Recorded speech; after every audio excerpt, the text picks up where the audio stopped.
Em nome do Pai, do Filho e do Espírito Santo. Amém. A primeira leitura do livro dos Atos dos Apóstolos, que na verdade é uma continuação do Evangelho de Lucas, só houve uma divisão, faz menção à ascensão de Jesus com um significado de transcendência, elevação. É possível que traçar um paralelo com outros escritos históricos da Bíblia que são muito semelhantes, como Enoque, Elias e com Daniel, que se elevou em uma nuvem. Os discípulos, eles estavam preocupados com a missão. Eles não haviam entendido ainda o verdadeiro ministério de Jesus. Eles o entenderam como a restauração política de Israel, pois era a pauta daquele momento. Israel vivia sob o domínio e a opressão do Império Romano.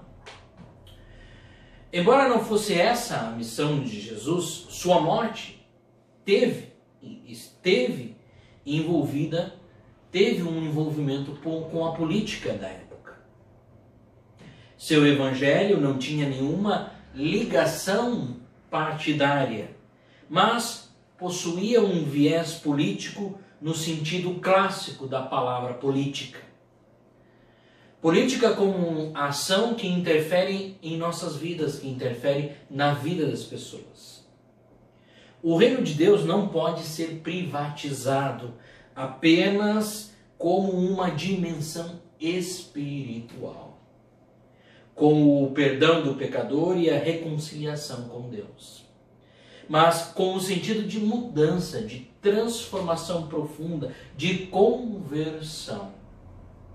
Pois Jesus era crítico frente às tradições sociais e religiosas da época, que oprimiam as pessoas, que escravizavam as pessoas. Sua mensagem se caracterizou em desbancar as estruturas injustas daquele momento, daquela época. Jesus foi claro e conciso em que sua missão era pedagógica. Trazer esclarecimento e encarnar a palavra de Deus. Ele trouxe o caminho, cabia aos discípulos implantar o evangelho do acolhimento e do amor nas novas comunidades que surgiriam. Para isso, eles estariam auxiliados pelo Espírito Santo, a Roa Divina, que insuflaria sobre eles o conhecimento e o esclarecimento. Jesus convida-os e nos convida ao discipulado. Ser discípulo ou discípula de Jesus significa dar o primeiro passo. E isso é muito importante. Ouvir o chamado e dar o primeiro passo. Exatamente como Pedro, como Levi e como os outros apóstolos e apóstolas de Jesus, que receberam o chamado, largaram tudo o que tinha para o seguir, imediatamente. Eles não deixaram para amanhã ou para depois. Eles não se preocuparam em resolver seus problemas primeiros. Eles não se preocuparam com suas questões pessoais primeiro.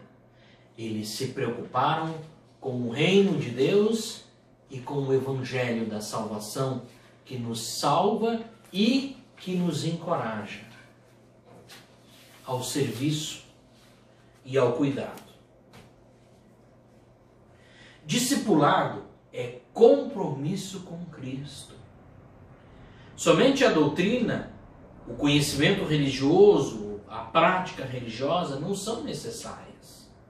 Só necessárias para isso. Não são necessariamente o discipulado. Algumas pessoas acreditam que só ir à igreja, frequentar o culto, rezar e ler a Bíblia quando o vão é suficiente. Se não houver o testemunho verdadeiro e a obediência ao chamado, que é colocar-se a servir e militar, no reino, não há discipulado verdadeiro. Todas essas ações se tornam nulas porque não há prática testemunhal. Situações como as da Covid-19 que nós estamos vivendo agora são ótimas oportunidades para nós podermos alimentar a nossa fé, a nossa espiritualidade, que também são importantes, e cuidar daqueles que precisam. Fiquemos vigilantes na oração e no cuidado com todos, para que possamos passar por mais essa tempestade e seguir adiante no caminho de Jesus.